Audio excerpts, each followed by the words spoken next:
Hello viewers, ನಾನಿವತ್ತು ನಿಮಗೆ ಮೀನೂಟದ recipe ನಿಮಗೆ ಮಾಡಿ ತೋರಿಸ್ತೀನಿ. ಇದು ಫ್ರೈ ಮಾಡಿರೋದು. ಫ್ರೈ ಆಲ್ರೆಡಿ ನಾನು ರೆಸಿಪಿನಲ್ಲಿ ಹಾಕಿದ್ದೀನಿ, ನೀವು ಹೋಗಿ ನೋಡ್ಬೋದು, ತುಂಬ ಚೆನ್ನಾಗಾಗುತ್ತೆ. ಇವತ್ತು ನಾನು ಮೀನು ಸಾರು ಮಾಡೋದು ಹೇಗೆ ಅಂತೇಳಿ ತೋರಿಸ್ಕೊಡ್ತೀನಿ. Welcome back to my channel Anu's kitchen aroma. ನಾನು ಮೊದಲಾಗಿ ಇಲ್ಲಿ ಸ್ವಲ್ಪ ಈರುಳ್ಳಿ, ಬೆಳ್ಳುಳ್ಳಿ, ಜೀರಿಗೆ, ಮೆಣಸು, ಸ್ವಲ್ಪ ಮೆಂತ್ಯ, ಕರಿಬೇವು, ಒಂಚೂರು ಕೊತ್ತಂಬರಿ, ಸ್ವಲ್ಪ ಹುಣಸೆ ರಸ ತೊಗೊಂಡಿದ್ದೀನಿ. ಫಸ್ಟು ನಾನು ಹುಣಸೆ ರಸ ಬಿಟ್ಟು ಬಾಕಿ ಎಲ್ಲ ಇಂಗ್ರೀಡಿಯೆಂಟ್ಸ್ನು ಫ್ರೈ ಮಾಡ್ಕೊಳ್ತೀನಿ. ಅದಕ್ಕೇನು ಎಣ್ಣೆ ಇಲ್ಲ, ಏನು ಬೇಡ, ಡ್ರೈ ಫ್ರೈ ಮಾಡ್ಕೋಬೇಕು. ತುಂಬ ರುಚಿಯಾಗುತ್ತೆ. ನಮ್ಮ ಮನೆಯಲ್ಲಿ ಬಸ್ಸಾರು ಕೂಡ ಇದೇ ರೀತಿ ಮಾಡ್ತೀವಿ. ಮೀನು ಸಾರನ್ನು ಅದೇ ಪ್ರೋಸೆಸಲ್ಲಿ ಮಾಡಿದ್ರೆ ತುಂಬ ಚೆನ್ನಾಗಾಗುತ್ತೆ. ಇದನ್ನು ಸ್ವಲ್ಪ ಫ್ರೈ ಮಾಡೋವಾಗ ಒಂದು ಹಿಡಿಯಷ್ಟು ತೆಂಗಿನ ತುರಿ ಕೂಡ ಹಾಕ್ಕೊಳ್ತೀನಿ. ಅದು ಘಮ ಬರುತ್ತೆ ಸ್ವಲ್ಪ ಫ್ರೈ ಮಾಡಿಕೊಂಡ್ರೆ.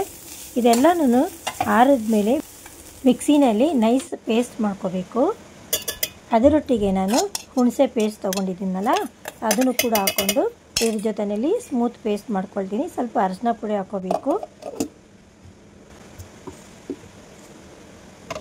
ಇದು ಸ್ವಲ್ಪ ನೈಸ್ ಪೇಸ್ಟ್ ಆಗಿದ್ಮೇಲೆ ಇದಕ್ಕೆ ರುಚಿಗೆ ತಕ್ಕಷ್ಟು ಸಾಂಬಾರು ಪುಡಿ ಹಾಕ್ಕೋಬೇಕು. ಚಿಲ್ಲಿ ಪೌಡ್ರೆಲ್ಲ ಸಾಂಬಾರು ಪುಡಿ ಹಾಕ್ಕೊಂಡ್ರೆ ತುಂಬ ಟೇಸ್ಟಾಗಿ ಬರುತ್ತೆ. ಕೊತ್ತಂಬರಿ, ಕರಿಬೇವು ಮತ್ತು ಒಂದು 4 ಟೊಮೊಟೊ ನಾನು ಇದನ್ನು ಸ್ವಲ್ಪ ಬೇಯಿಸ್ಕೊಂಡು ಸಿಪ್ಪೆ ತಗೊಂಡು ಇದನ್ನು ಕೂಡ ಹಾಕ್ಕೊಳ್ತೀನಿ ಮಿಕ್ಸಿಗೆ. ಇದೆಲ್ಲನೂ ಸ್ಮೂತಾಗಿ ಆಗಿದ್ಮೇಲೆ ಖಾರಕ್ಕೆ ಒಗ್ಗರಣೆ ಮಾಡ್ಕೊಳ್ತೀನಿ. ನೋಡಿ, ಈ ಥರ ಪೇಸ್ಟ್ ಆಗಬೇಕು.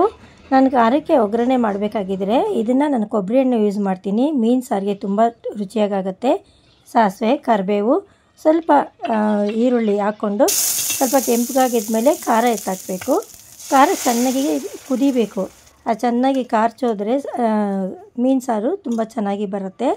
ಮತ್ತು ಇದಕ್ಕೆ ತುಂಬ ನೀರು ಹಾಕೋಷ್ಟು ಏನು ಬೇಡ, ನಮ್ಗೆ ಎಷ್ಟು ಬೇಕೋ ಅಷ್ಟು ಕನ್ಸಿಸ್ಟೆನ್ಸಿಯಾಗಿ ನಾವು ನೀರು ಮಿಕ್ಸ್ ಮಾಡ್ಕೊಂಡ್ರಾಯ್ತು. ರುಚಿಗೆ ತಕ್ಕಷ್ಟು ಉಪ್ಪು ಹಾಕ್ಕೊಂಡು ಒಂದು ಸ್ವಲ್ಪ ಕುದಿಯೋಕ್ಕೆ ಬಿಟ್ಬಿಡಬೇಕು.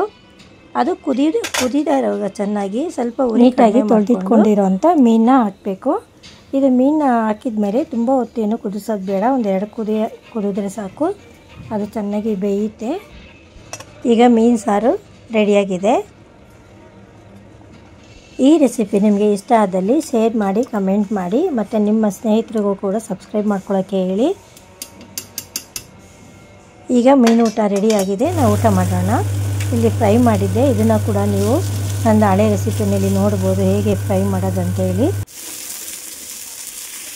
ಈ ಸುರಿಯೋ ಮಳೆಗೆ ಬಿಸಿ ಬಿಸಿ ಮೀನು ಊಟ ತುಂಬ ಚೆನ್ನಾಗಿರುತ್ತೆ. ನಿಮ್ಮನೆಯಲ್ಲೂ ಮಾಡಿಕೊಂಡು ಹೇಗಿದೆ ಅಂತೇಳಿ ತಿಳಿಸಿ. Thanks for watching Anu's kitchen aroma.